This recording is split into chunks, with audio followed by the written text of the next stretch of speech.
Commonwealth 2G কয়লা কেলেঙ্কারির পর এবার কংগ্রেসের নয়া অস্বস্তি। স্বয়ং কংগ্রেস সভানেত্রী জামাইয়ের বিরুদ্ধে কেলেঙ্কারির অভিযোগ। আর স্বাভাবিকভাবেই অভিযোগের একদিন পরেও সেই প্রসঙ্গ টেনে বিরোধীদের কংগ্রেসকে বিদ্ধ করার চেষ্টা অব্যাহত।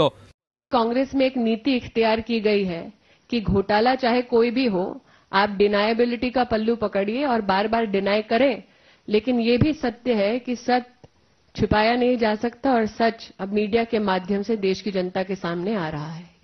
শুক্রবারই সমাজকর্মী অরবিন্দ কেজরিওয়াল অভিযোগ করেন, প্রভাব খাটিয়ে ডিএলএফ এর থেকে বিনা সুদে 65 কোটি টাকা ঋণ পেয়েছেন রবার্ট। পাশাপাশি অত্যন্ত সস্তায় জমিও পেয়েছেন তিনি।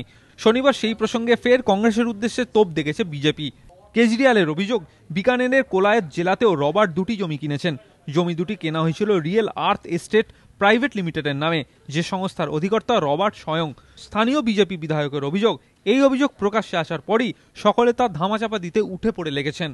অন্যদিকে কেজরিওয়াল অবশ্য এদিন বলেন, তারা কাউকে নিয়ে কোনো মন্তব্য করেননি, একটি কেলেঙ্কারির বিষয়কে মানুষের সামনে এনেছেন মাত্র। তবে কংগ্রেস অবশ্য এই যুক্তি মানতে নারাজ। এদিন কেজরিওয়ালের বিরুদ্ধে তীব্র আক্রমণ শানিয়েছে কংগ্রেস নেতৃত্বও। কেন্দ্রীয় আইনমন্ত্রী এদিন বলেন, সোনিয়ার জন্য প্রাণও হাজির। রবার্ট বড্রার পাশে দাঁড়িয়েছে আরজেডি প্রধান লালু प्रसाद যাদবও। किसी पे ये हम पर आरोप लगाए, उसका कोई संबंध हमारे शीर्ष नेतृत्व से नहीं बन सकता। शीर्ष नेतृत्व पर ना किसी को कोई आरोप लगाने की कोई हिम्मत कर सकता है और ना ही किसी को आरोप लगाने का कभी कोई मौका मिलेगा।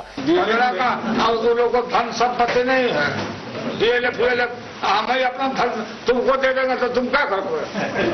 ये तो केजरीवाल ये सब फजूला सब है और इसी तरह का बात करता है, जवाब देगा तो क्या बात है। অন্যদিকে এই কেলেঙ্কারিতে এদিন প্রথমবার ফেসবুকে মুখ খুলেছেন রবার্ট বাড্রা।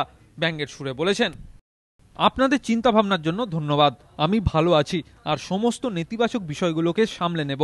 যাদের ভালোবাসতাম তাদের হারিয়েছি, আর কি খারাপ হতে পারে। এবিপি আনন্দ।